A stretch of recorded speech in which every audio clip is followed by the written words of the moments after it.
Assalamualaikum warahmatullahi wabarakatuh. Kembali lagi di channel Media Islam. Pada video kali ini kita akan membahas tentang ketika Rasulullah dan Malaikat Jibril menangis.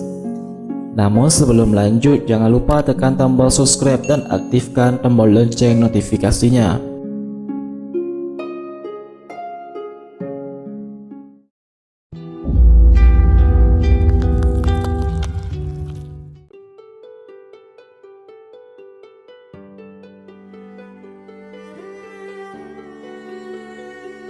Teman-teman sahabat media Islam rahimakumullah, Jibril alaihissalam memiliki kedudukan yang agung di sisi Allah subhanahu wa ta'ala. Sebagaimana firman-Nya, sesungguhnya Al-Quran itu benar-benar firman Allah yang dibawa oleh utusan yang mulia Jibril, yang mempunyai kedudukan tinggi di sisi Allah, yang mempunyai arsy yang ditaati di sana, di alam malaikat lagi dipercaya. Quran Surat At-Takwir ayat 19-21. Meskipun sedemikian agung kedudukannya di sisi Allah subhanahu wa ta'ala, Jibril senantiasa takut apabila suatu hari kehilangan ridha Allah subhanahu wa ta'ala. Dikisahkan dari ensiklopedia Al-Quran bahwa Umar bin Khattab meriwayatkan rangkaian pembicaraan yang berlangsung antara Rasulullah dengan Jibril. Suatu hari Jibril menemui Rasulullah SAW dan menyampaikan kabar kedahsyatan neraka. Jibril berkata, neraka itu hitam pekat, bunga apinya tidak dapat meneranginya, nyalanya tidak dapat dipadamkan. Demi zat yang mengutusmu dengan benar, wahai Muhammad, seandainya sebesar lubang jarum dibuka dari jahanam, niscaya seluruh yang ada di permukaan bumi mati karena panasnya.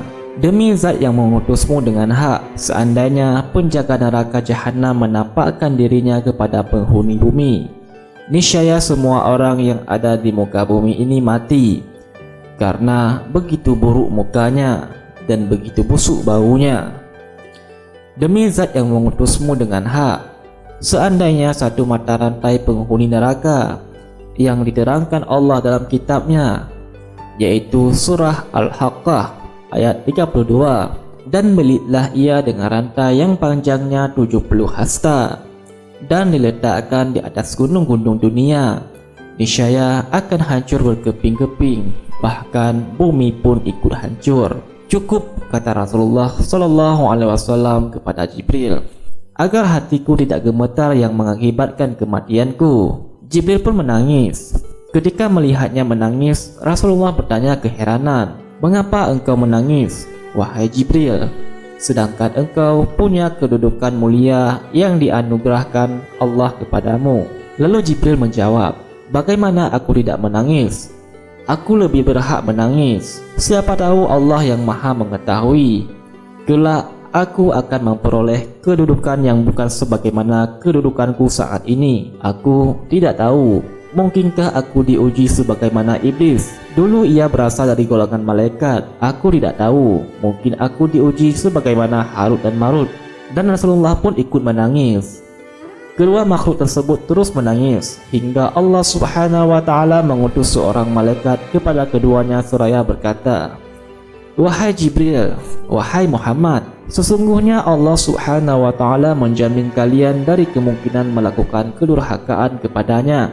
Maka keduanya pun merasa tenang. Lalu Jibril naik kembali ke langit.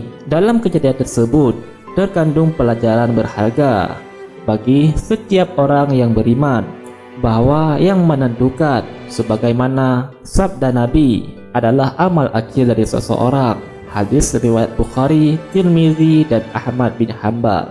Karena itu, orang beriman seharusnya selalu bertawajuh, mengarahkan hatinya kepada Allah subhanahu wa ta'ala, senantiasa berdoa agar Allah subhanahu wa ta'ala tidak memalingkan hatinya setelah mendapatkan hidayah, sekaligus mengingat akhirat dan membebaskan diri dari ketergantungan serta kesenangan duniawi yang hina.